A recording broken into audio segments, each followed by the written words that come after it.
Aloha mai kako. Welcome to Alakoko Fishpond. My name is Peleke Flores and I'm the Field Operations Manager for Malama Huleia. We'd like to share this short video with you, sharing an experience you might encounter while visiting this special place. Also, sharing some basic tips that might be useful to you while visiting other Aloha Aina sites like ours. We'll be sharing examples of protocol basics, a brief history of the area, and a quick overview of fish ponds and its connections to fish, plants, birds, and people. Let's get started with protocol basics. First off, know who you represent, meaning yourself as an individual, your ohana, or the hui you are with. Second, know where you're going. Two basic examples is knowing the name of the place and what kind of place is it.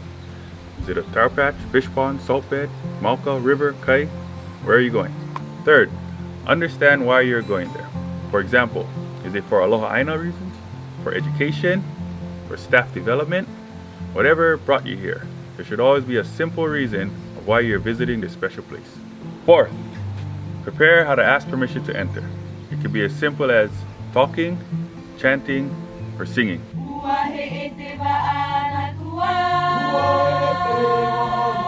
All depends what you are most comfortable with. Next will be safety. Come prepared physically and mentally with the host site's recommendations. First, wearing the correct attire and protection. And second, knowing what to expect while you're on site. If you follow these basic preparations before entering any site, you open yourself up to a better experience wherever you go. Upon entering, you'll be prepared to request permission to enter and just wait for a response. When you receive the response, here's two more basic tips to help you get through your experience. Number one, be respectful to the place, to the host, to each other, and the energies that still roam. And number two, just straight up follow directions. Okay, let's learn a little about this place. So, we are on the island of Kauai, in the moku of Puna, in the ahupua'a Of Haiku. at the loko of Alakoko. We're surrounded by Hule'ia River and the pu'u of Kamaluhali. So Hule'ia was a really big breadbasket back in the day. Way before all this change, Hule'ia supported a wide variety of food and resources. This river fed taro patches, other fish ponds. The river itself had food and into the ocean, where there was a lot of hukilau happening right below. Through time, things have changed and a big change was when the rock wall, the break wall was built up in Wili Harbor, and the harbor itself really stopped circulation of the good salt water coming up into the estuary.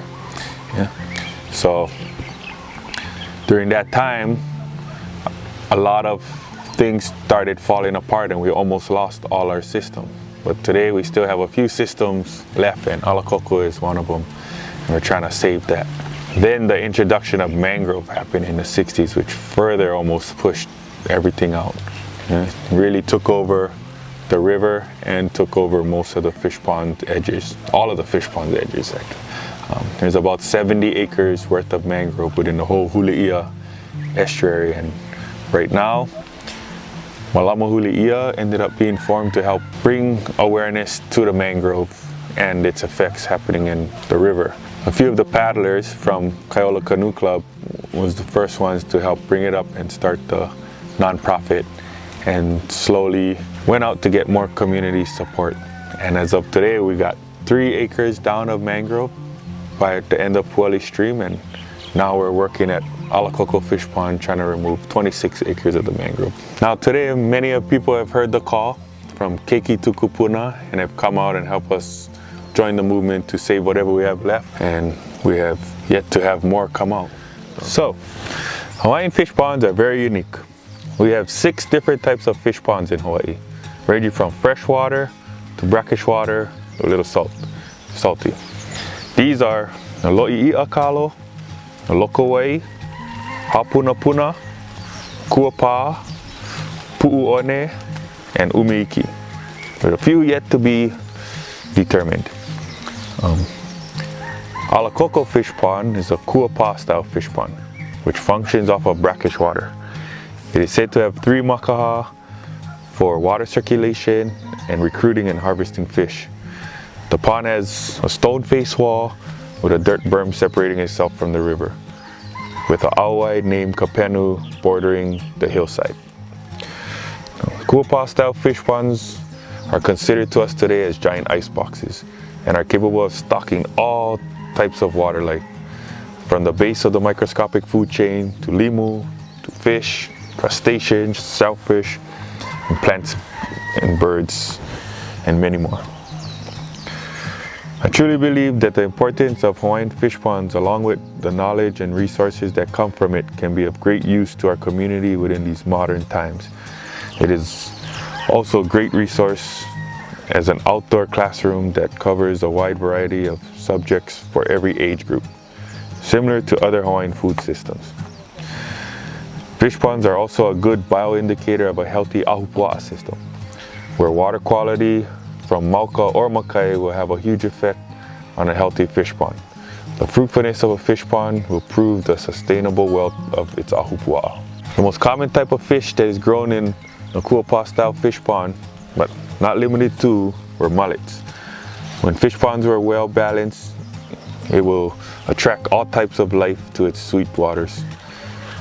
It is a self-feeding system that is definitely technology at the peak of its time. Along with the removal of invasive mangrove, we have been planting native Hawaiian wetland plants to help improve the water quality of the fish pond's environment, which plays an important role in supporting uses for the fishes, the birds, water quality itself, and cultural traditions. A few plants we have been focusing on re-establishing in the borders of the pond are Ai, Makaloa, Ahu'awa, Akulikuli, and soon to be Limu. Wetland plant uses around the fish ponds include wildlife shelter, nesting, food for fish and birds, and some plants provide the function of improving water quality. We as people benefit from the plants for food, medicine, shelter materials, and traditional uses like weaving, making rope, and ceremonial materials. As the native plants start to establish themselves around the pond, signs of native birds are another bioindicator of showing a healthy system.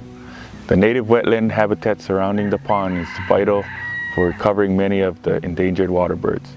A few of the native birds that have been more frequently to the pond area since the removal of mangrove have been the Lai'ula, the Koloa, the Ai'o, the Ulili, and many others. The presence of native birds arriving is a sign of the abundance of food in the area. As we clean and restore the area, we will also be reconnecting the relationship with the birds as we did in the old times. As we continue to restore the fish pond, we as a community hope to benefit from food sustainability and education that could really help us understand things a little bit better in our environment in these modern times, and can really help us understand how our kupuna survived in the middle of the ocean, growing and gathering 100% of everything they needed. We would like to invite anybody who has interest in coming down and learning and giving back to the fish pond to restore, and hopefully in return the fish pond will give back to you by teaching you something. Check out our website, our Instagram, social media, Facebook, and hopefully more of our videos as we go more in depth in little learning for the classroom experience, so that when you guys come down, we can help reinforce the physical and spiritual side of this learning. Mahalo nui loa.